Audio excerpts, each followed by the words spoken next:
So when you were diagnosed before, like, how did you feel? Like, explain your story, like, of why you went to the doctor, and just describe your symptoms before you got diagnosed.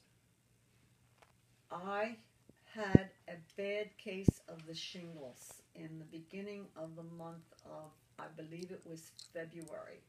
And that disease lasted for 30 days. It was very, very painful, and it kept all my attention on the shingles. When the shingles were finally over, I discovered that I had a slight pain in my right leg and I had a pain in my ribs. So I am a believer that if you rub things, they'll go away. So I rubbed my ribs and the pain went away.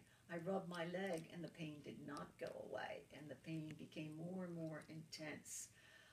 As I walked in and out of work, I started to decide that maybe I can't work anymore because the pain was very debilitating. In June, and it took me that long to really get to the point where I realized I had to diagnose this particular problem. So I called the orthopedic doctor. He said, bring me an x ray. I told my boss on the way out on a Friday night in June, early June, that this was the last day I was going to work, that the pain was so bad I couldn't walk anymore. I got the x ray, I took it to my orthopedic doctor who had done the surgery on my knee. He saw me walking into the office, and when he looked at the x ray, he said to me, I do not want you to walk on that leg anymore. You have a strong chance of breaking that femur.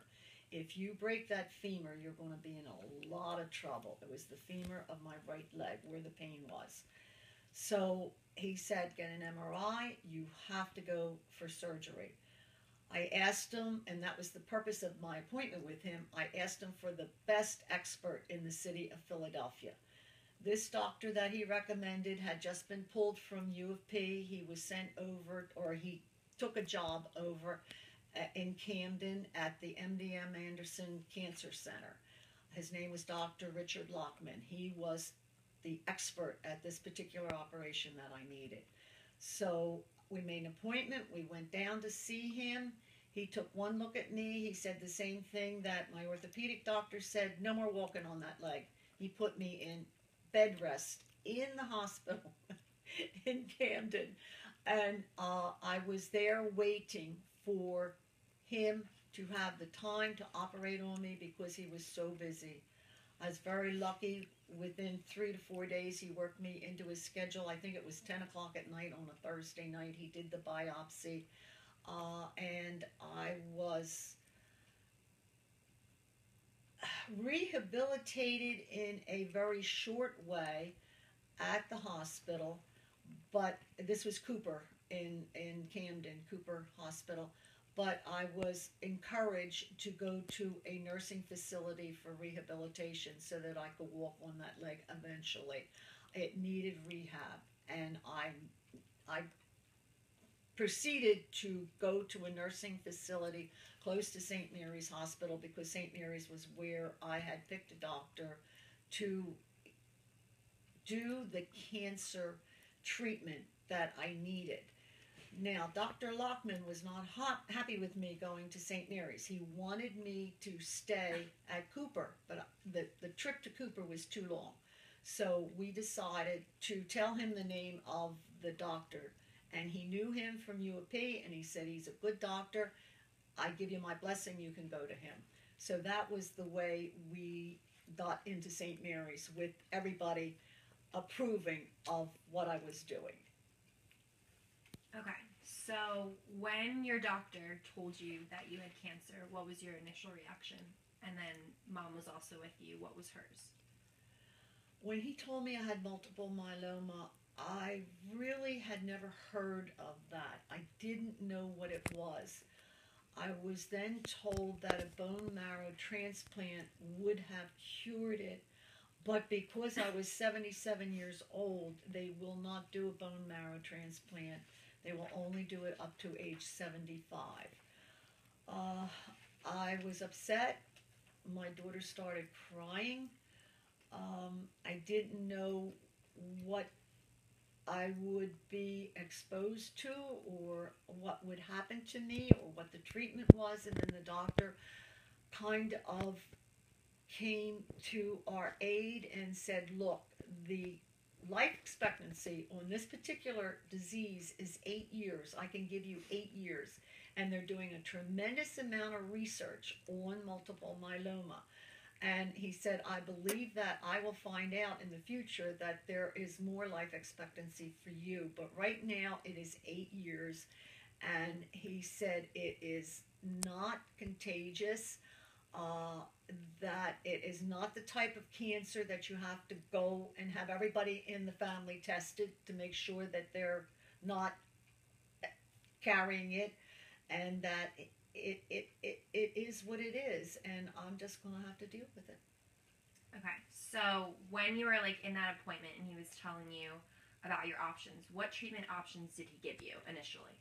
He gave me options of being treated in his cancer center there. They have a center right outside of his office where they do all types of, actually, I had to go get a port so that they could pull blood quickly. They need a lot of blood every time I come in. They take 3 vials of blood, sometimes 4 for testing.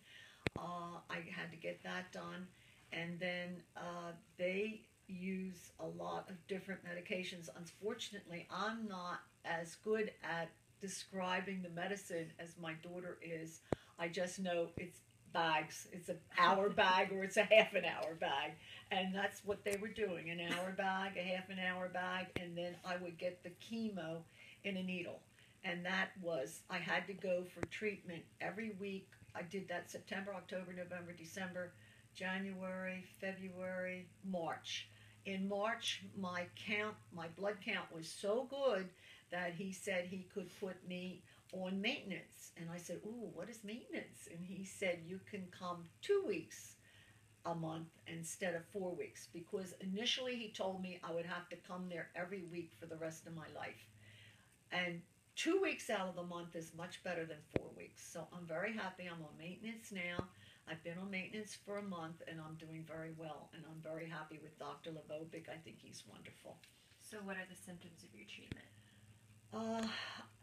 The chemo or one of the other medications, I'm not sure which, we haven't tied it down yet, makes my legs swell. I get nauseous, but he's given me pills for nausea. I'm tired. Basically, I'm tired, and I'm not sure that that's the chemo or that's the cancer, but I'm tired. I don't have the stamina that I had before, but I have been able to go back to work, and with the doctor's blessing, he thinks it's a good idea for me to be busy. So I'm very happy with the treatment that he's giving me. I'm more than happy with it. I'm able to drive, I'm able to maintain somewhat of a normal life, and I'm able to work. So is your leg pain greater with the treatment, or has it gotten better? They gave me radiation for the pain in my leg, and I had 10 little short visits weekly for the radiation, and that was supposed to take, and I shouldn't say suppose, it did remove the pain. With the biopsy and the radiation, the pain was gone. It's just in the morning and when I'm really tired, I can feel that pain, and I'm not sure that it's not connected to maybe I did too much that day, maybe I walked too far, maybe I did something I shouldn't have, but I am fine with the way I feel, and I can say honestly I'm not in the pain that I was before the operation. So after you got the shingles and before you went to like the doctor, how long did you have the leg pain? I would say it started March, April, May. By the first week in June, I couldn't walk anymore. So I'm kind of a person who thinks that I could rub the pain away, and it didn't work. So after 3 months, I got the clue that the pain was not going to go away, and that I was going to have to do something. And when it got so bad I couldn't walk on the leg anymore, I got scared. And I called my orthopedic guy, and I said, look, I got this problem. And he said, get an x-ray, come in. When he saw me, he said, no more walking. And he read the x-ray, get an MRI, and get down to an expert. So That was the path I took. So when your doctor told you you had 8 years, like, what did you say? Or I what was thought- your reaction? I thought it was a pretty good amount of time because I am 77 years old and 8 years is a long time for me. The only problem with it is you know that you only have so much time, and knowing that makes it a lot scarier than when you don't know. When you're living a normal life, you don't know when you're going to die. In my case, I do know that I have 8 years. It might be less than 8 years. It could be 2 more years, more than eight, which would be 10. But I'm not sure of that. So it's a definite time period. So you know whatever you're going to have to do, you've got to do it within that time period, and it puts a little bit more pressure on you. Okay, so when he told you that you had multiple myeloma and there's no cause or no cure and you have no idea like where you got this disease, like who did you think of? And like who did you think would be most affected? I thought your mom would be most effective. I thought of my grandchildren.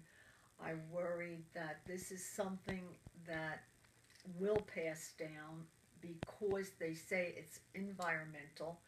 I don't understand what the word environmental means. How does it affect me? Where in the environment is this mysterious thing that got me in this situation? So I would like more information.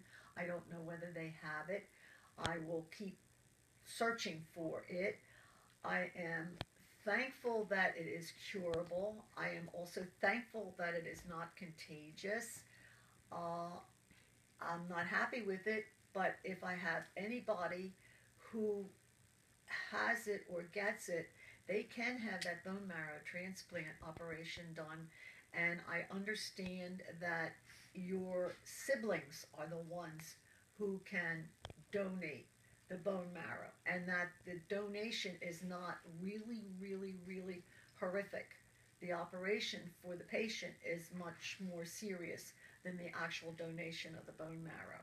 So it's definitely out there. It's possible people are getting it, and if you can't get it from a sibling, you can go on a.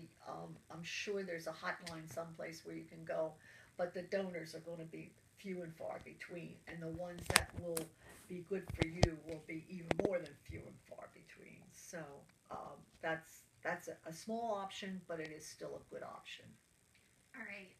Since there's no known cause, but like a high risk factor is like environmental, but also it's like metal from replacements.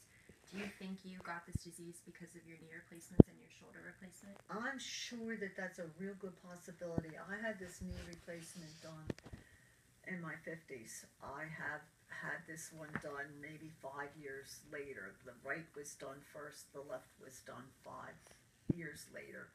And then I had a shoulder replacement. And I think every time you put something in your body that is not part of your body, it does something to you. And that's the chance you take. I mean, I wouldn't have been able to walk from the age of 50. So I took that chance. And if this is what I have to deal with, then that's it. So what would you say is the hardest thing about this experience? The hardest thing is knowing that you have a limited amount of time, and the reaction of my daughter when she cried and when she asked, is it hereditary? No mother wants to leave a disease to their children, and that was the hardest thing for me. Describe your pain at its worst. Well, if you can't walk, it's pretty bad. And I was at work and I wanted to go home, so the pain was awful. It was awful. It was horrific. I mean, every step was horrific, and you know that there's a chance that you'll get to a point where you will maybe fall down and then you can't get up. So you have to get to where you're going and stay there until you can solve the problem. Is your pain only isolated in the right leg, or does it spread throughout your body? That's That's a real good question. In the beginning, it was all